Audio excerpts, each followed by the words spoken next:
ঘটাঙ্গ জঙ্গলে বাঘের খাবার কমে গেছে, কারণ সবাই মিলেমিশে থাকতে পছন্দ করে।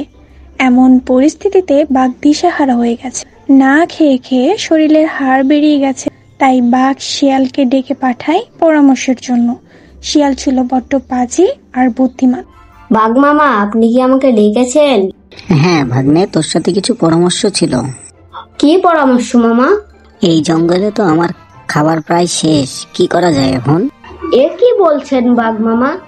জঙ্গলে এত খাবার থাকতে খাবার নেই? একটাকে ধরবেন আর মুখে পুরে দেবেন।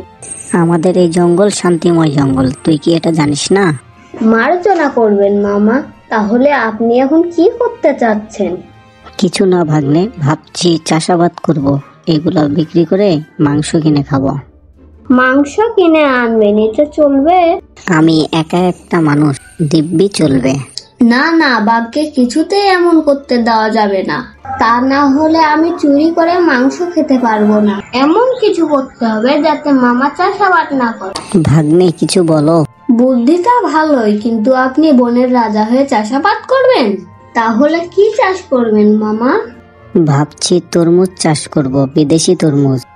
দাঁড়া বেটা বাঘ, আমার চুরি করে খাওয়া বন্ধ করবি? আমি তো তরমুজ চাষ করা বের করছি। তাহলে তো তরমুজের বীজ কিনতে হয়। হ্যাঁ ভাগ্নে, তুই বাজার থেকে কিছু তরমুজের বীজ কিনে আন, তারপরে মামা ভাগ্নে মিলে চাষাবাদ করব।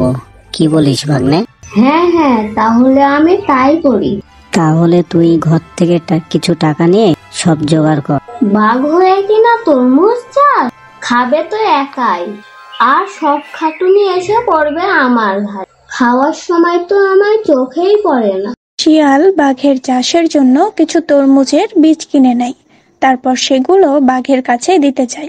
কিরে ভাগ্নে, তরমুজের বীজ কিনে নিয়ে আসলি? হ্যাঁ মামা, অনেক ভালো বীজ কিনে এনেছি। তাহলে চল বীজগুলো পুঁতে দিয়ে আসি। শিয়াল ও বাঘ জমি চাষ করে তরমুজের বীজগুলো পুঁতে দেয়। তারপর দুজনে যে যার বাড়িতে চলে যায়। কিছুদিন পর তরমুজের গাছ বড় হয়ে তরমুজ ধরে।